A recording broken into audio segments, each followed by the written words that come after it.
The scientific method is the best tool we have to identify what is actually true. I subscribe wholeheartedly to the scientific method, but at this time, I don't trust that human institutions will apply it competently or honestly. How much did masking actually reduce the spread of COVID? What were the economic impacts of closing businesses and the negative effects on our children of closing schools? These things are measurable, and the scientific method excels at finding the answers. Conclusions based on the work of scientists must be challenged in order to keep scientists honest. We should always question the experts because what makes them experts is the ability to provide satisfactory answers to those questions. Without further ado, I call this debate to order.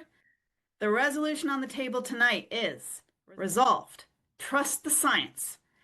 It's been pointed out a number of different times, and I think fairly, that science has been wrong on a number of different issues throughout history. But from my perspective, this is not a reason to distrust science, but is in fact a reason for the opposite. The fact that science has systems and has methods to change over time as new evidence emerges is proof that the system is working as intended and that the data that it's producing is the most trustworthy thing that we have at hand. I think the elephant in the room is COVID. There were so many scientific proclamations that were used as a cudgel, and they were actually known early on not to be true, but they'd spent so much of their capital on being right, they couldn't let go of it. And science, unfortunately, took a really big hit. I've been a scientist for 35, 40 years. I don't like to count up how long. Science is a process of collecting information about a question or a topic that we are trying to get answers to.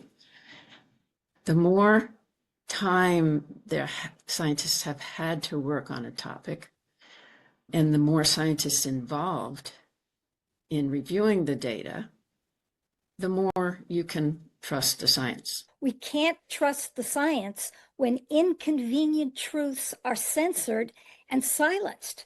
Part of the problem is you're hearing one side, and if we're not getting the other side, all you hear is that, and you think, wow, that's it. But consensus does not equal factual truth. When our ancestors thought they saw a saber-toothed tiger in the bushes, they didn't do experiments, they just ran. And our more intellectually curious ancestors probably got eaten because they probably said things like, well, those bushes could be rustling for any number of reasons.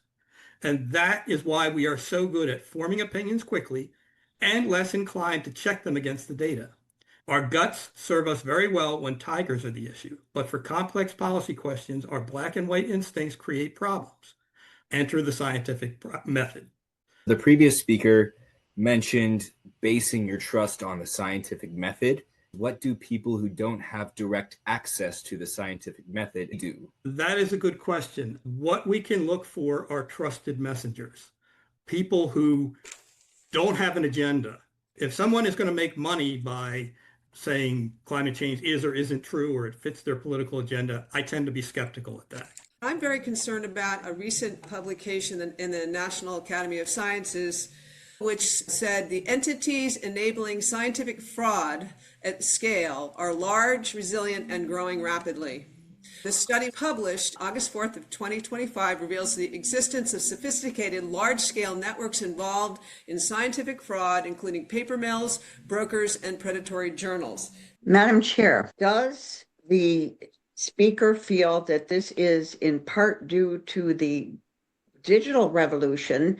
I do believe that's true, and especially because this will be so easy to access. All of these journals are probably not paper journals that are being proliferated. It's very easy to set up a digital journal and to publish quote unquote peer-reviewed science. And I think that there's a pressure to publish. So therefore, this fraudulent industry has grown to fulfill that need.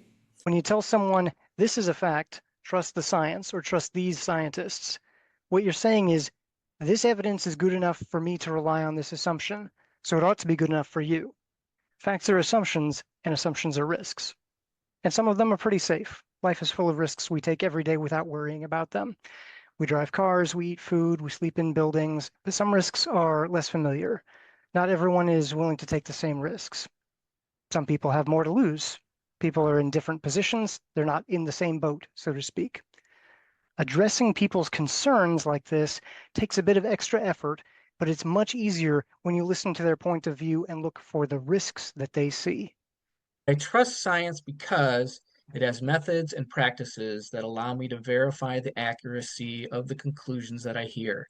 So my trust is not blind. Science doesn't claim 100% certainty. As we explore and test our assumptions and improve our measurements, we increase our certainty about what is probably true, but in a very real sense, anything is possible. And being open to what is possible is part of science. If the resolution were trust the scientific method, I would be passionately on the other side. But the simple truth is there's no such thing as pure science. Scientists are people. With all the foibles that other people have, science itself, the scientific method, thrives on humility and curiosity. However, many scientists are the exact opposite.